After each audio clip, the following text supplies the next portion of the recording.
भारत पाक सीमावर्ती एरिया में पाकिस्तान की हेरोइन तस्करी के सक्रिय नेटवर्क को देखते हुए बीएसएफ ने भी सर्विलांस सिस्टम को मजबूत करने की दिशा में कदम बढ़ा दिया है। बीएसएफ ने बीकानेर से सटी पाक सीमा पर करीब 40 ड्रॉपिंग जोन चिन्हित किए हैं, जहां पाक तस्कर आए दिन ड्रोन से हेरोइन गिरा रहे हैं।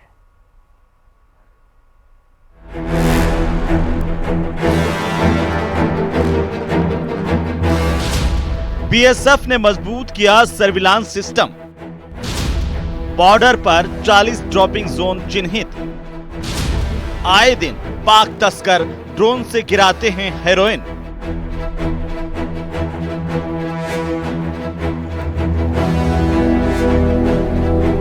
भारत पाक सीमावर्ती इलाके में पाक तस्करों की बढ़ती गतिविधियों को देखते हुए बीएसएफ अब और एक्टिव हो गई है। बीकानेर से सटे बॉर्डर इलाके में बीएसएफ ने कुछ ड्रॉपिंग जोन चिन्हित किए हैं, जहां पाक तस्कर आए दिन ड्रोन से हेरोइन गिरा रहे हैं। इनके अलावा जहां पर हेरोइन ड्रॉपिंग की संभावना ज्यादा है, वहां भी विशेष निगरानी रखी जा रही है। सर्विलांस सिस्टम को मजबूत करने के लिए बीएसएफ ने सीमावर्ती गांवों की सुरक्षा समितियों को एक्टिव किया है। इंटेलिजेंस पेट्रोलिंग बढ़ा दी गई है। बॉर्डर थाना इलाके की पुलिस के साथ समन्वय स्थापित कर जमानत पर आए तस्करों और आदतन अपराधियों पर भी नजर रखी जा रही है। स्टेट पुलिस का भी काफ़ी ज़्यादा कोऑपरेशन है और हम लोगों ने एक डिफरेंट पॉइंट सिलेक्ट करे हैं। जो ड्रॉपिंग जोन होते हैं वो पॉइंट सिलेक्ट करे हैं और उन लोगों को हम लोग डोमिनेट कर रहे हैं। और स्टेट पुलिस भी अपने जो है चौकी वगैरह बना के हम लोगों के साथ मदद करने के लिए पूरी तरह तैयार है। तो हम अपनी तरफ से इसको पूरी तरह से रोकथाम करने की कोशिश कर रहे हैं। बीएसएफ अब तक बॉर्डर पर 9.7 किलोग्राम हेरोइन और 2 ड्रोन जब्त कर चुकी है। वहीं बीएसएफ के जवानों और उनके परिवार को भी साइबर सुरक्षा की ट्रेनिंग दी जा रही है। डीआईजी लूथरा ने बताया कि बीएसएफ जवानों को डिजिटल अरेस्ट की भी जानकारी दी जा रही है, ताकि वे ठगी का शिकार होने से बच सकें। आपको पता है कि आजकल साइबर फ्रॉड बड़े हो रहे हैं, खासतौर पे आजकल जो है डिजिटल अरेस्ट एक नया शुरू हुआ है। तो हम ट्रूप्स को हमेशा हर चीज इस चीज से अपडेट करते रहते हैं कि आप इस तरह की कार्रवाई से बचें, कोई आपको इस तरह का कोई नुकसान न पहुंचा सके। बीएसएफ ने 40 ड्रॉपिंग जोन में 15 ऐसे जोन की पहचान की है, जहां आए दिन पाक तस्कर ड्रोन से हेरोइन गिराते हैं। इसके अलावा 25 ऐसे जोन हैं, जहां पर हेरोइन ड्रॉपिंग की संभावना है। बहरहाल बीएसएफ एक्टिव है। सुरक्षा समितियों को एक्टिव किया गया है और उम्मीद है कि आने वाले दिनों में पाकिस्तानी तस्कर अपनी नापाक मंसूबों को अंजाम देने में विफल साबित होंगे। बीकानेर से न्यूज 18 राजस्थान के लिए विक्रम जागरवाल की रिपोर्ट।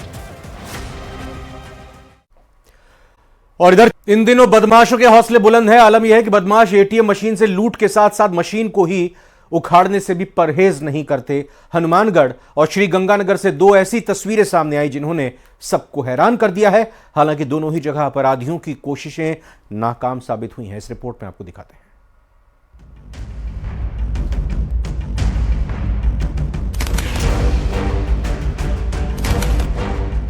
ये 2 तस्वीरें इस बात की बानगी हैं कि बदमाशों के हौसले कितने बुलंद हैं। श्री गंगानगर में तो बदमाश एटीएम उखाड़ने की कोशिश करते दिखे, वहीं हनुमानगढ़ जंक्शन में 3 जगहों पर एटीएम से टेपरिंग की कोशिश की गई। सबसे पहले श्री गंगानगर के खेरूवाला गांव से आई सीसीटीवी की इन तस्वीरों को देखिए, जिसमें चोर एटीएम मशीन लूटने के बजाय मशीन को ही उखाड़ने की कोशिश कर रहे हैं। 3 नकाबपोश बदमाशों के एटीएम को लोहे की चेन से उखाड़ने की कोशिश करते हैं। चेन से पहले एटीएम को बांधा जाता है, उसके बाद गाड़ी से बांधकर उसे खींचते हैं, लेकिन जैसे ही गाड़ी को बैक करके खींचते हैं, चेन टूट जाती है। इतना ही नहीं, इस बीच एटीएम से छेड़छाड़ के बाद जयपुर स्थित कंट्रोल रूम का सायरन बज जाता है, जिसके बाद मौके पर स्थानीय पुलिस पहुंचती है, लेकिन उससे पहले ही बदमाश फरार हो जाते हैं। पुलिस सीसीटीवी फुटेज के आधार पर बदमाशों की तलाश में जुट गई है। अब हनुमानगढ़ जंक्शन से आई इन सीसीटीवी तस्वीरों को भी देखिए, जहां रात के वक्त 2 बदमाश एटीएम से टेपरिंग की कोशिश करते दिखे। हालांकि उनकी ये कोशिश कामयाब नहीं हो पाई और मौके से फरार हो गए। घटना की सूचना के बाद बैंक प्रबंधन ने जंक्शन पुलिस को इसकी सूचना दी। टेपरिंग की वारदात सीसीटीवी कैमरे में कैद हो गई। बैंक अधिकारियों के अनुसार अपराधियों ने हनुमानगढ़ जंक्शन के बस डिपो, चूना फाटक और भगत सिंह चौक के अलावा श्री गंगानगर जिले के खेरूवाला गांव में भी एटीएम में टेपरिंग की थी। हमारे 3 एटीएम डिप्लॉय है यहाँ पे। एक भगत सिंह चौक है, चूना फाटक है और बस डिपो है। तीनों में अज्ञात चोरों ने क्या किया है, सड़क टेम्परिंग की है, उसके आगे प्लेट लगा दी है। अभी जो भी कस्टमर कैश लेने के लिए आएगा उन्हें कैश मिलेगा नहीं, बट वो कस्टमर के जाने के बाद उस पट्टी को हटाते हैं और वहां से कैश विड्रॉल करते हैं। बहरहाल दोनों की घटनाओं में अपराधी नाकाम हो गए, लेकिन जिस अंदाज में लूट की या फिर टेपरिंग की कोशिश हुई वो हैरान करने वाली है। Bureau report, news 18 Rajasthan. राजधानी जयपुर में महेशनगर एसएचओ कविता शर्मा देर रात छात्र नेताओं के घर दबिश देने पहुंची, लेकिन यहां एसएचओ का सामना मंत्री किरोड़ीलाल मीणा से हो गया। फिर क्या हुआ, इस रिपोर्ट में आपको दिखाते हैं। मंत्री किरोड़ी की पुलिस से तीखी नोकझोंक।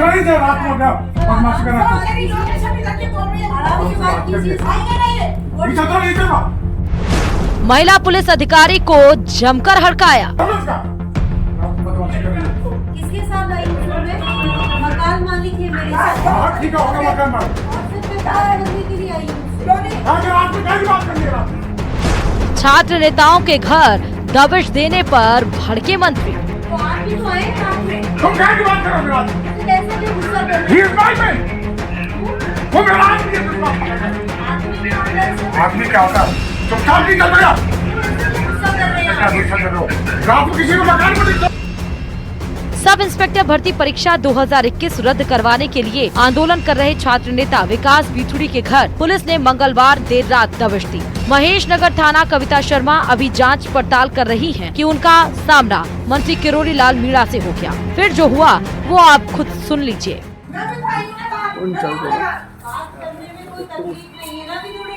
वो तो आना पड़ेगा आपको बाहर को। नीचे उतरो। बाहर तो आना पड़ेगा। नीचे आ जाओ, नीचे आ जाओ, नीचे उतरो। मैडम उतरो, नीचे रात को क्या बदमाशी कर रहे हो? नीचे उतरो, नीचे उतरो।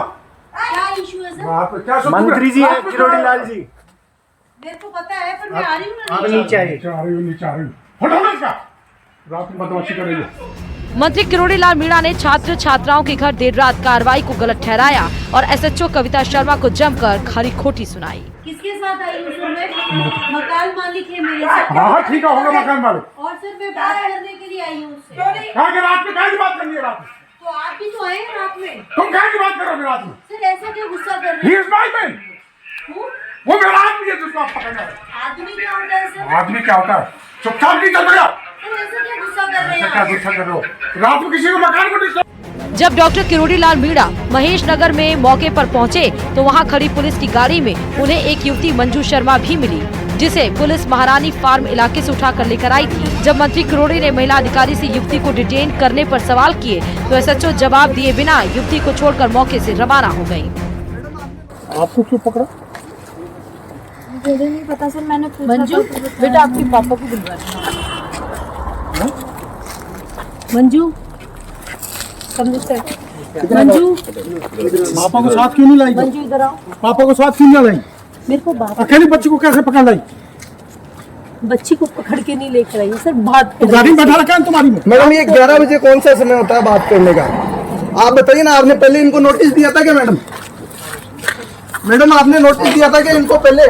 बताया जा रहा है कि किरोड़ी ने विकास बिथुड़ी को सुरक्षा का भरोसा दिलाया और डिटेन की गई युवती मंजू को उसके घर भिजवाया। न्यूज़ 18 से खास बातचीत में किरोड़ी ने कहा कि राज्य की इंटेलिजेंस सीएम और गृह मंत्रालय को गुमराह कर रही है। चैनल के जरिए मुख्यमंत्री जी से कहना चाहूंगा कि आप सच्चाई पता करो। मुख्यमंत्री जी, आपकी इंटेलिजेंस गलत रिपोर्ट दे रही है।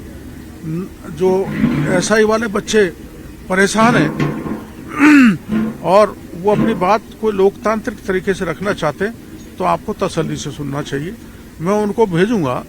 शत्रुघ्न गौतम से मेरी बात हुई है कि उनको ले जाएं और अपनी पीड़ा मुख्यमंत्री को जाके सुनाएं। मंत्री किरोड़ीलाल मीणा ने राजस्थान पुलिस और इंटेलिजेंस पर कई सवाल उठाए हैं। वहीं घटनाक्रम को लेकर पुलिस की ओर से फिलहाल कोई बयान सामने नहीं आया। अब देखना होगा कि ये मामला किस तरह आगे बढ़ता है। जयपुर से न्यूज़ 18 के लिए विष्णु शर्मा और रोशन शर्मा की रिपोर्ट। राजधानी जयपुर में महेश नगर सीआई से तीखी नोकझोंक के बाद मंत्री डॉक्टर किरोड़ीलाल मीणा एक्शन में है। डॉक्टर किरोड़ीलाल मीणा ने गृह राज्य मंत्री जवाहर सिंह बेढम से मुलाकात की है और अब सीएम से भी मिलेंगे। इसी पर दिखाते हैं आपको ये रिपोर्ट।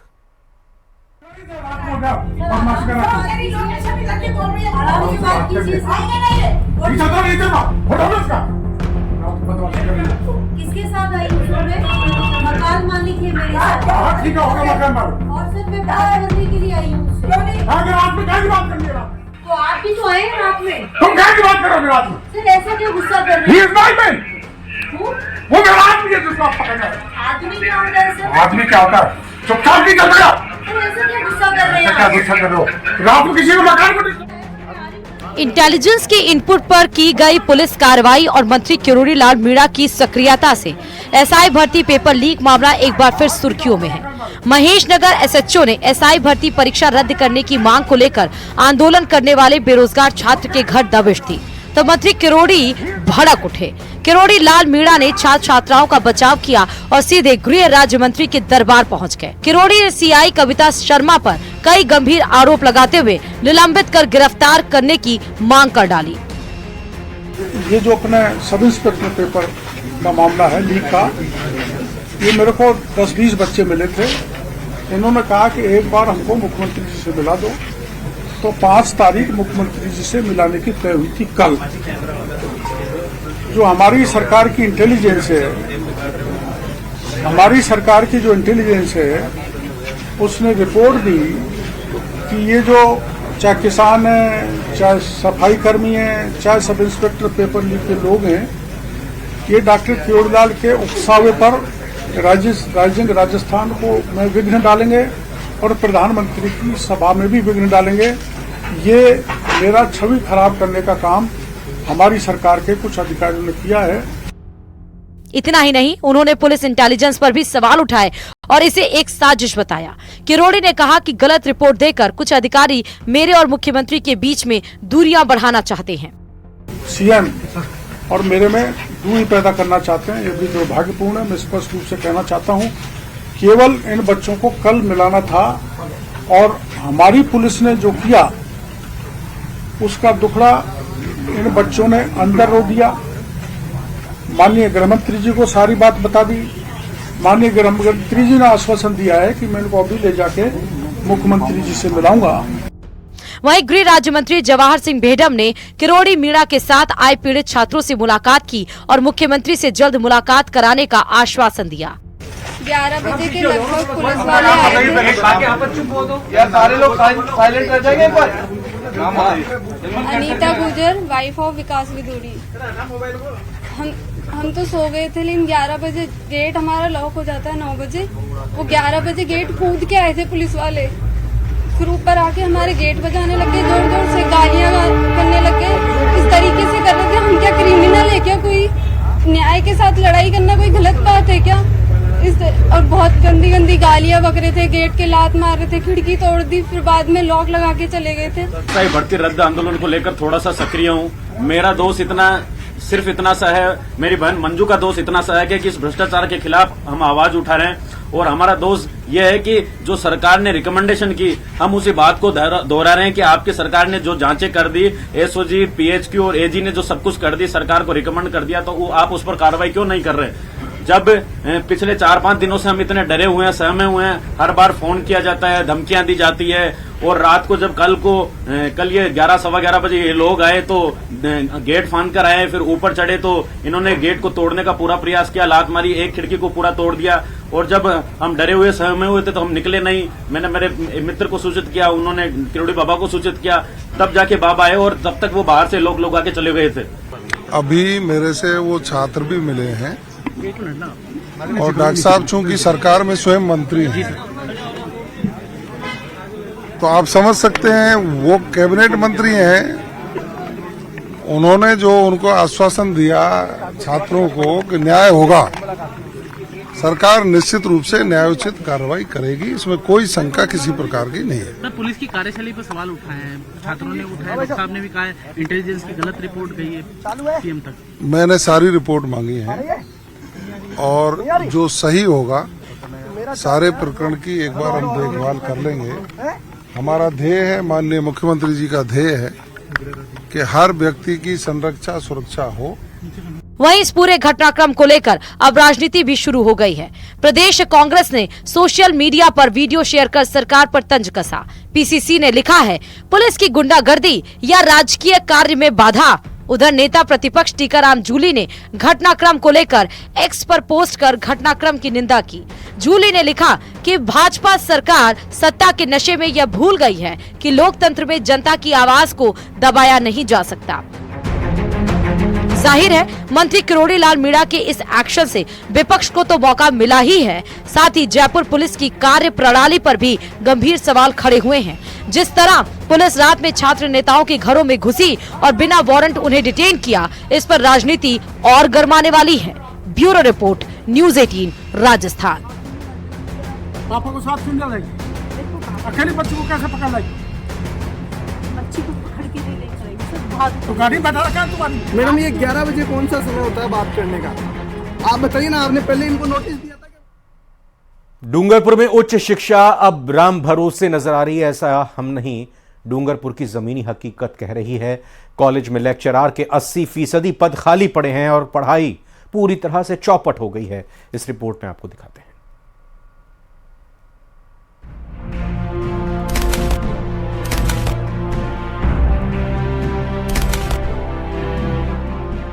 आदिवासी क्षेत्रों में शिक्षा बदहाल, शिक्षकों की कमी से जूझ रहा एसबीपी।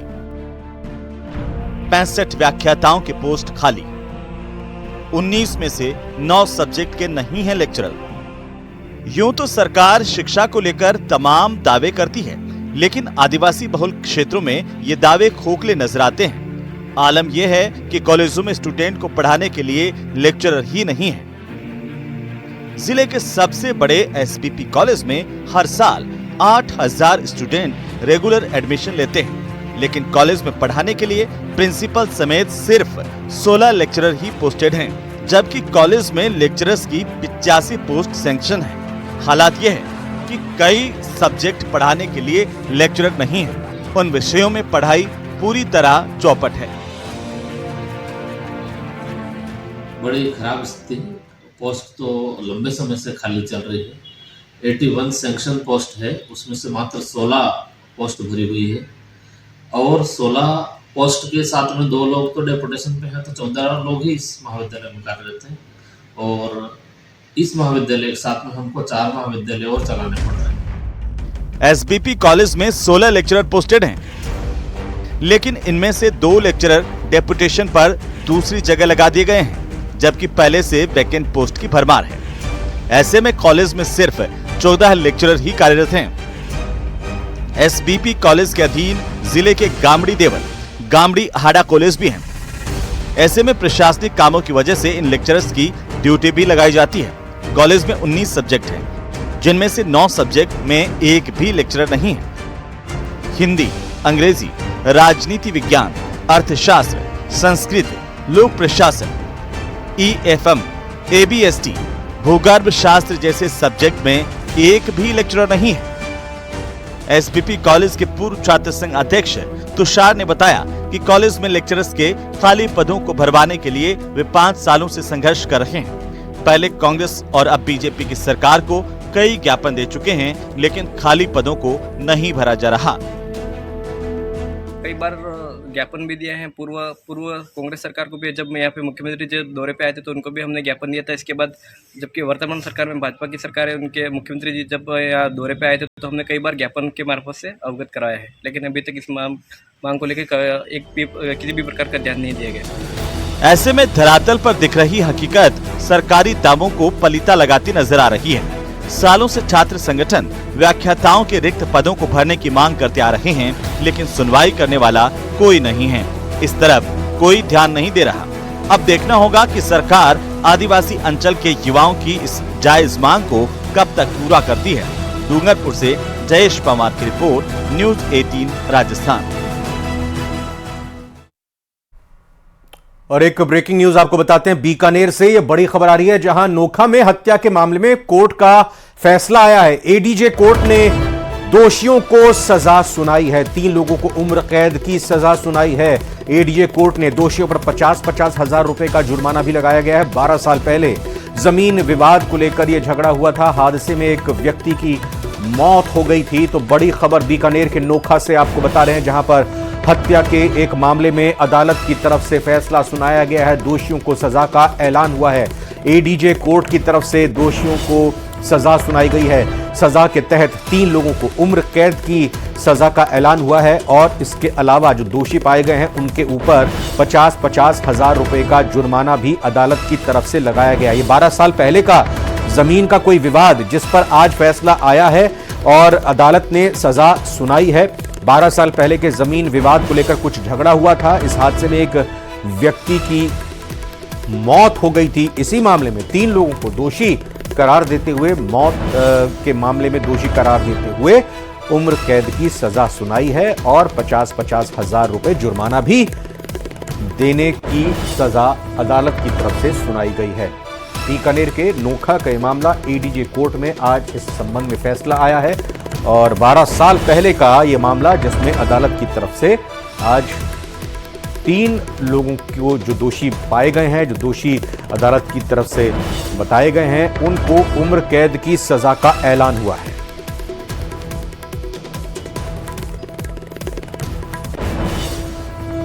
बांग्लादेश में हिंदुओं पर हो रहे अत्याचार के खिलाफ प्रदेश भर में विरोध प्रदर्शन देखने को मिला। जयपुर के सांगानेर में सर्व समाज के लोगों ने विरोध जताया और जिसमें साधु संत भी शामिल हुए। प्रतापगढ़, राजसमंद और चित्तौड़गढ़ में भी लोगों ने प्रदर्शन किया। वहीं भीलवाड़ा का आसीन कस्बा आज बंद रहा। लोगों ने बाजार बंद रखकर विरोध जताया। ये आप तस्वीरें देख सकते हैं 5 पूरे प्रदेश के अलग अलग जिलों की, जहां पर बांग्लादेश में हिंदुओं पर अत्याचार को लेकर विरोध प्रदर्शन किया गया।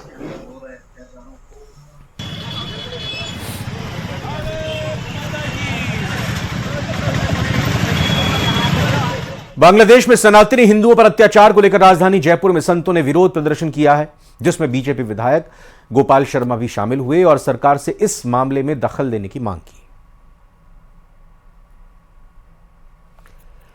तो पूरे प्रदेश में यह प्रदर्शन का दौर लगातार जारी है। राजधानी जयपुर में कल भी प्रदर्शन किया गया था। राजधानी जयपुर में आज भी यह प्रदर्शन किया गया है। बांग्लादेश में सनातनी हिंदुओं पर अत्याचार को लेकर जयपुर में यह विरोध प्रदर्शन किया गया है। बीजेपी विधायक गोपाल शर्मा भी इस दौरान शामिल हुए और सरकार से इस मामले में दखल देने की मांग की। बांग्लादेश में हो रहे हिंदुओं पर अत्याचार को लेकर जगह जगह देश भर में धरना प्रदर्शन किया जा रहा है। ऐसे ही आज राजधानी जयपुर में बड़ी चौपड़ पर भी सर्व समाज के द्वारा धरना प्रदर्शन किया जा रहा है, जिसमें बड़ी संख्या में साधु संत तो शामिल हुए हैं। वहीं भाजपा कार्यकर्ता भी हमें नजर आ रहे हैं। आप तस्वीरों के जरिए देख सकते हैं कि कैसे गुलाबी नगरी में आक्रोश प्रदर्शन किया जा रहा है, नारे लगाए जा रहे हैं, भारत माता की जय के नारे लगाए जा रहे हैं। ये तस्वीरें हम आपको दिखा रहे हैं कि कितना आक्रोश लोगों में है। बांग्लादेश में जो अत्याचार देखने को मिल रहे हैं, आमजन से जानने की कोशिश करेंगे। क्या कहना चाहेंगे? विरोध प्रदर्शन हो रहा है बांग्लादेश में, जो हमारे हिंदू भाइयों के साथ जो प्रताड़ना हो रही है, उसके विरोध में हम एक हिंदू होकर उनके समर्थन में बांग्लादेशियों का विरोध करते हुए यहाँ पर प्रदर्शन करने के लिए एकजुट हुए हैं। बांग्लादेश में हिंदुओं को कट्टरपंथी मारा जा रहा है, उसको लेकर के हम यहाँ एकत्रित होकर के देखना चाहते हैं कि हिंदू हम भी एक है। बांग्लादेश में हमारे हिंदू भाइयों को प्रताड़ित किया जा रहा है, अल्पसंख्यक समाज को। हम भारत में अल्पसंख्यक समाज सर ऐसा कोई व्यवहार नहीं किया जाता, तो वहाँ ऐसा व्यवहार क्यों हो रहा है? इसके विरोध में आज धरना प्रदर्शन दिखा रहे हैं। सरकार से क्या कुछ मांगे? सरकार से हमारी मांग है कि सरकार बांग्लादेश में जो हो रहा है उसके विरुद्ध कठोर कार्रवाई करे और हमारी बहन बेटियों बच्चों को वहां से बचाए। हमारी यही सरकार से है और जल्दी से जल्दी इसका निवारण करें। साधु संत भी इस धरना स्थल में शामिल हुए, उनसे हम जानेंगे ये कैसी रूपरेखा दी जा रही है। इस धरना प्रदर्शन को आप शामिल हुए हैं, बांग्लादेश में अत्याचार देखिए, जिस तरह से बांग्लादेश में जो गतिविधियां चल रही हैं वो बड़ी दुखद है, और जैसा वहां पर चिन्मय कृष्णदास जी के साथ जो कुछ हुआ वो बड़ा दुखद है। भारत में सब लोग उनके साथ हैं, और इससे ये बात तो साबित होती है, हिंदू जहां बहुसंख्यक है वहां भी समस्या है, जहां अल्पसंख्यक है वहां भी समस्या है। तो कहीं ना कहीं हमारे सहिष्णु होने का बहुत बुरा असर हम पर पड़ रहा है।